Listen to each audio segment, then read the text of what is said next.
কাছে নিবেদন অজেয় রায়ের লেখা ভুতুড়ে গুদাম তদন্ত।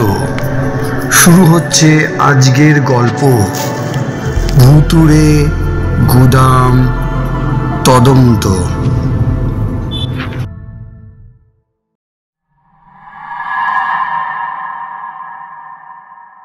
বোলপুর শহর, ভবানী প্রেসের এক কোণে প্রেসের মালিক এবং সাপ্তাহিক বঙ্গবার্তা।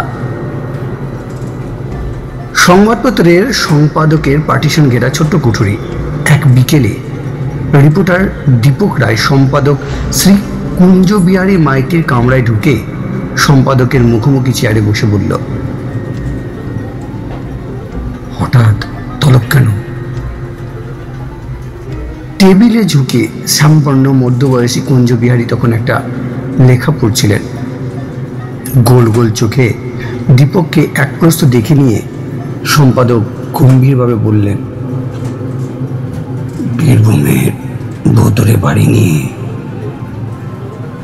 বঙ্গবার্তা একটা সিরিজ লিখবে বলছিলে, তার কি হলো? অনেক দিন স্টোরি দাওনি যে ওই নিয়ে, জানো কত পাঠক ডিমান্ড করছে? দীপক বেচার মুখে বলে, ভুতুড়ে বাড়ির খুঁজে পেলে তো লিখবো, তেমন কোনো বাড়ির খোঁজ পায়নি যে অনেকদিন। ঝাঁটা গোপ নাচিয়ে মুচকি হেসে কুঞ্জবাবু বললেন, তুমি পাওনি কিন্তু আমি পেয়েছি। কোথায়? এই বোলপুর শহরে রাইস মিল, মানে শ্রীহরি রাইস মিল কোথায় জানো? হ্যাঁ জানি, দেখেছি বাইরে থেকে বোলপুরের এক প্রান্তে। মিলটা তো অনেকদিন বন্ধ আছে, বছর চারেক। ওই বন্ধ ধান কলের একটা গুদাম করে নাকি ভূতের আস্তানা হয়েছে। কুদুমঘর? কিন্তু কুদুমঘর তো আর বাড়ি নয়। কেন নয়? মাথায় টিনের চাল, পাকা দেয়াল, মেঝে, দরজা জানালাও আছে।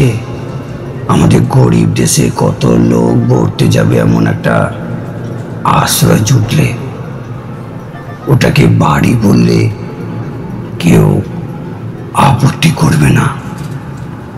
মিলটা বন্ধ হলো কেন? ভূতের ভয়ে? না না, লোকসানে চলছিল নাকি, তাই বন্ধ করে দিয়েছে। শুনেছি ওই জমিতে বাড়ি বানাবে, কম নয়, প্রায় বিঘে দিনের জায়গা। তবে জমির ভাগাভাগি নিয়ে শরিকদের মধ্যে গোলমাল চলছে, তাই জমি, মিলের বাড়িঘর তেমনই পড়ে আছে। মিলের বাড়িতে থাকে না কেউ?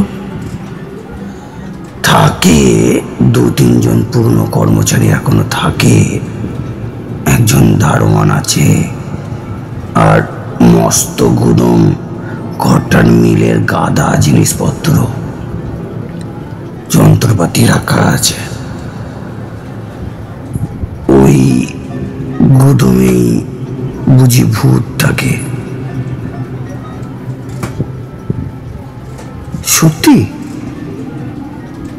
না, মিলের বাউন্ডারি আর এক ধারে একটা বড় ঘর আছে পাঁচিল ঘেঁষে। একসময় সেটাও গুদম ছিল, এখন ফাঁকা। আর ওই গুদমই নাকি ফাঁকা, একদম ভূতের আস্তানা। এসব শুনলেন কোথায়? মিলের ঘরে যারা থাকে তাদের একজন বলেছে আমায়। মিলের বাসিন্দারা ভয়ে ওই ঘরটার ধারে কাছে যায় না রাতে। কি রকম উপদ্রব হচ্ছে ভূতের তাও? রাতে ওই ঘরের ভিতর থেকে নাকি কিরকম একটা নাকি সুরে কথা বলে, হাসি, এসব শোনা যায়। দীপক বুড়ো খুঁজকে খানিক ভেবে বলে, আমার তো মনে হচ্ছে ভূত নয়, অন্য কিছু। মানে? মানে রাতে কিছু বদলোক গাঁটি গাড়ে কাগজে ভাষায়, যাদের লেখে সমাজ বিরোধী, ইংরেজিতে অ্যান্টি সোশ্যাল। খোনা গলা শুনিয়েই তারাই মিলে লোকদের ভয় দেখিয়ে রেখেছে হয়তো, যাতে নির্বিঘ্নে আড্ডাটা জমাতে পারে। কেউ কি ওরকম সময় গিয়ে পরখ করেছে ভিতরে কারা, ভূত না মানুষ? হ্যাঁ, দেখেছে। মিলের দারোয়ান একবার মাস 3 আগে একজন সঙ্গী জুটিয়ে রাতে জানলা দিয়ে ওই গড়ের ভিতর টর্চ মেরেছিল। দেখে ঘর একদম ফাঁকা, অথচ তার একটু আগেই ওই ঘর থেকে কয়েকজনের গলা শোনা গেছে, হাসিও। গোটা রাতে ওই ঘর থেকে কাউকে বেরোতেও দেখেনি দারোয়ান। তারপর থেকে মিলের বাসিন্দাদের পুরো বিশ্বাস ওই খালি গোদাম ঘরে নিঘাত ভূতের উপদ্রব আছে। তবে এখনো পর্যন্ত মিলে যারা থাকে তাদের কোনো ক্ষতি করেনি ভূত। মিলের লোকেরাও ওদের একদম কাঁটায় না। এমন জোরালো প্রমাণ সত্ত্বেও দীপক অবিশ্বাসী ভঙ্গিতে মাথা নাড়ে। সম্পাদক রেগে বললেন, বেশ, নিজের চোখে পরখ করে আসো না, দিয়ে সত্যটা লেখো। নাকি ভয় করছে? ভয়? আমি কি যাব না বলেছি? তবে কেসটা বোধ হয় আপনার ভুতুরে বাড়ি সিরিজে ঢোকানো যাবে না। বেশ, যা দেখবে তাই লিখবে, তবে একটু সাবধানে যেও। সমাজ বিরোধী দুষ্কৃতীরা ভূতের চেয়ে বেশি ডেঞ্জারাস। বাঁকা হেসে মন্তব্য করেন কুঞ্জ বিহারী। দীপক উঠে পেরে বলে, যাব, শীঘ্রই যাব। আপনি মিলের মালিক বা দারোয়ানকে বলে রাখবেন যে আমি মিলের ভিতর কয়েকদিন টহল দেব রাতে। অল রাইট, সম্পাদক আশ্বাস দেন। দীপক প্রথমে একদিন গিয়ে শ্রীহরি রাইস মিলের বাইরে দিয়ে চারপাশটা ঘুরে দেখল। পাঁচিল ঘেরা মিল এলাকা, তবে পাঁচিল তেমন উঁচু নয়। অনেক জায়গায় পাঁচিলের ইট খসে পড়েছে, নিচু হয়ে আছে পাঁচিল। ইটের খাঁজে পা দিয়ে অনায়াসে পাঁচিল টপকে ভিতরে যাওয়া যায়। ধানকলের লম্বা আকাশ ছোঁয়া চিমনিটা কেমন বিষণ্ণভাবে দাঁড়িয়ে। ভিতরের ঘর বাড়িগুলো চোখে পড়ে বাইরে থেকে। ধানকলের এলাকার মধ্যে ধারে ধারে কয়েকটা মস্ত ডালপালা মেলা গাছ। ধানকলের পাঁচিল ঘেঁষে বাইরে চারিদিকেই রাস্তা। রাস্তাগুলোর অপর পারে ছোট বড় বাড়ির সারি। বহু লোক ও গাড়ি চলাচল করছে ওইসব রাস্তা দিয়ে। মাঝখানে বিশাল এলাকা জুড়ে এই নিস্তব্ধ ধানকলটা। যে গুদামটার কথা বলেছিলেন কুঞ্জবিহারী, সেটাও চোখে পড়ল রাস্তা থেকে। বিরাট এক আম গাছের পাশে মাঝারি সাইজের একটা টিনের চালের ঘর। পরদিন দুপুরে দীপক শ্রীহরি রাইস মিলের ভিতরে ঢুকলো গেট দিয়ে। মস্ত চওড়া লোহার গেটের একটা পাল্লা খোলাই ছিল। দীপক সোজা হাজির হয় মিলের দারোয়ান গয়া প্রসাদের কাছে। নিজের পরিচয় দিতে গয়া প্রসাদ শশব্যস্ত হয়ে দীপককে নিয়ে বসালো একটা ঘরে। বলল, হ্যাঁ হ্যাঁ হ্যাঁ, মালিক বলিয়াছেন আপনি আসবেন, দেখবেন ঘুরবেন। তা বাবুজি, রাতে ঘুরলে ওই ঘরের কাছে যাবেন না। গয়াপ্রসাদ আঙুল দেখায় দূরে সেই ভুতুরে গুদাম ঘরটাকে। দীপক এসে বলে, আরে ঘরটা রাতে কি হয় দেখবো বলি তো আসছি। হায় রাম! শুনি দারোয়ানজির চোখ ছানা বড়া। ওই গুদাম ঘরে নাকি ভূত আছে? দীপক জিজ্ঞাসা করে। জরুর আছে বই কি, জানায় দারোয়ান। বেশ, সেটা আমি পর করে দেখবো রাতে। আমি কি জন্য আসছি এখানে তা এখানকার অন্য লোকেদের বা আর কাউকে বলো না। বলবে মালিক পাঠিয়েছেন কি সব দেখতে। ওরা ঘুমায় কখন?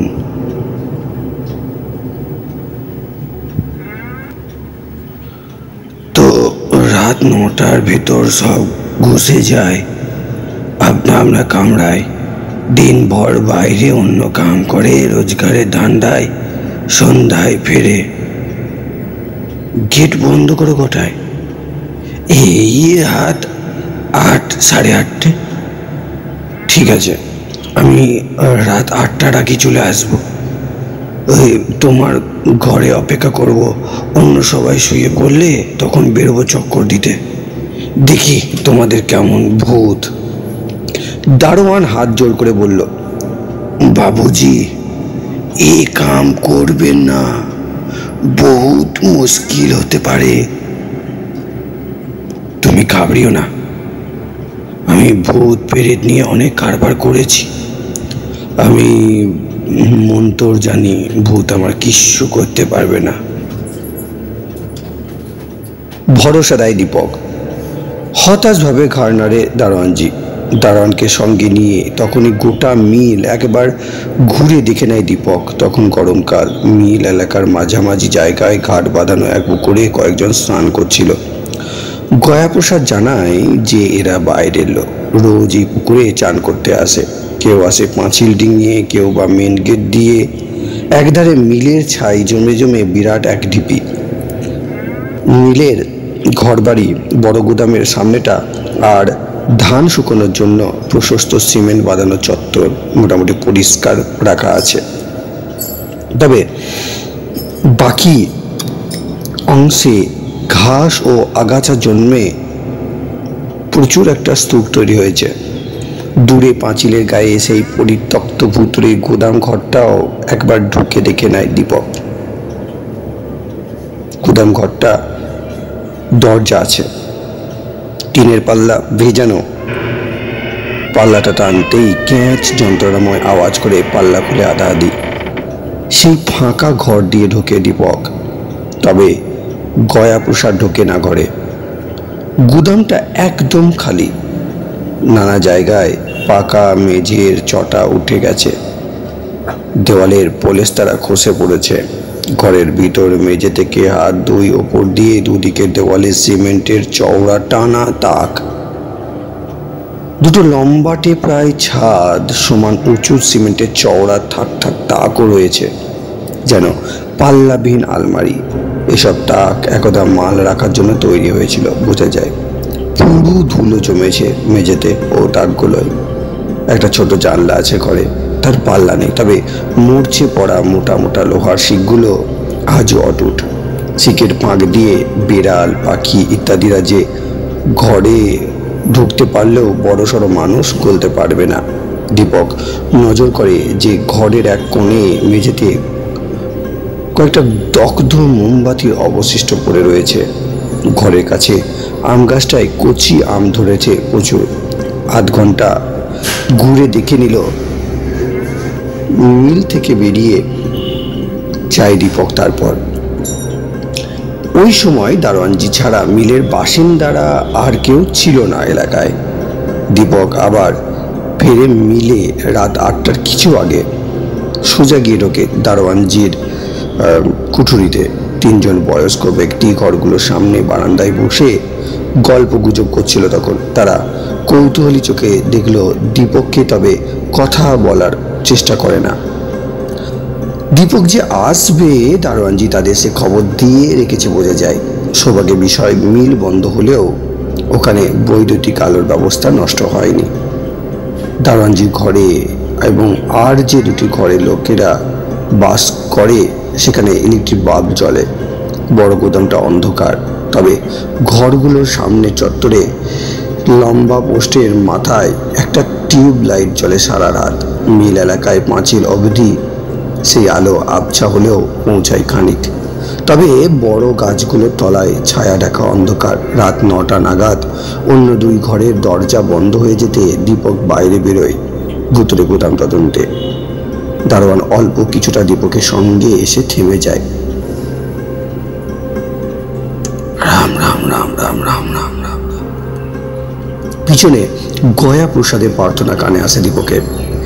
সে পুকুরের পাশ দিয়ে ধীরে হেঁটে গিয়ে সে গোদামটার থেকে 50 দূরে একটা গাছের নিচে অন্ধকার একটা আধ ভাঙা ছোট বেদির ওপর লুকিয়ে বসে। এখান থেকে গোদামটা মোটামুটি দেখা যায়। ঘণ্টাখানেক চুপচাপ ঠায় বেদিতে বসে থাকে দীপক। তার দৃঢ় বিশ্বাস যে ওই গোদামের বদনামের জন্য দায়ী কিছু সমাজ বিরোধী। তারাই ওখানে গোপনে জমা হয় রাতে, খোনা গলায় কথা বলে ধানকলের লোকেদের ভয় দেখিয়ে দূরে সরিয়ে রাখে। নইলে ওই গুদাম ঘরে মোমবাতি জ্বালিয়ে কে? ভূতের কি আলোর দরকার হয়? সমাজ বিরোধীগুলো ধানকল এলাকায় ঢোকে নিশ্চয় পাঁচিল টপকে। ঘণ্টাখানেক কেটে গেলেও কোনো লোকের দেখা পেল না দীপক। কেউ গেল না ওই ভুতুরে গুদাম ঘরটার দিকে। দীপক বুঝলো যে আজ আর কেউ হয়তো আড্ডা জমাতে আসবে না ওই ঘর। ঠিক আছে, কয়েক রাত ওয়াচ করব ঘরটা। এখন কি ফিরে যাব? না, ঘরটা একবার উকি মেরে দেখা যাক, এ কথা ভাবতে লাগলো। যদি কেউ তার নজর এড়িয়ে ইতিমধ্যে ঢুকে থাকে। সেই বিশাল নিস্তব্ধ এলাকায় একা কোনো সমাজ বিরোধীর হঠাৎ মুখোমুখি হয়ে গেলে যে বিপদে পড়বে তা জানে দীপক। তাই ভয় ভয় করছিল না তা নয়, এদিক সেদিক তাকাতে তাকাতে পা টিপে টিপে টর্চের আলো যথাসম্ভব কম জেলে সে ঘরটার কাছে পৌঁছয়। আক্রান্ত হলে আত্মরক্ষার অস্ত্র বলতে একটা ছোট্ট মোটা লোহার রড মাত্র সম্ভব। কাঁধের ঝোলায় এনেছে রডটা, তবে গুন্ডা বদমাশ সমাজ বিরোধীরা সাধারণত কাপুরুষ হয়। জয়বাদ এখানে দেখা হয়ে গেলে একখানা পুলিশি হুঙ্কার ছালে ওরাই উল্টে পালাবে। ভূত নয়, মানুষ বুঝলে মিলের দারোয়ান আর অন্য লোকেরাও এগিয়ে আসতে পারে তার সাহায্যে। তবে একটা দুটো গুন্ডার মোকাবিলা করার সামর্থ্য তার নিজের আছে। গুদাম ঘরের পাশে গিয়ে দীপক কান পাতে। না, কোনো শব্দ হচ্ছে না ঘরের ভিতর থেকে, কোনো আলোও দেখা যাচ্ছে না ভিতরে। বিকালে দীপক গোদামটার দরজার পাল্লা ফের টেনে বন্ধ করে দিয়েছিল যাবার সময়। এখন সাবধানে খানিক ফাঁক করে পাল্লা, কোনো রকমে গলে ঢুকে পড়ে ঘরে। ঘরের ভিতরটা অন্ধকার, শুধু খোলা জানালা দিয়ে সামান্য আলোর আভা দেখা যাচ্ছে ধানকলের টিউবলাইটের। দীপক টর্চ জ্বালার আগেই কেউ তার হাত থেকে এক হ্যাঁচকায় টর্চটা কেড়ে নিল। সঙ্গে সঙ্গে ঘরের মধ্যে থেকে কারো বিকৃত খোনা গলায় ধমক শোনা গেল।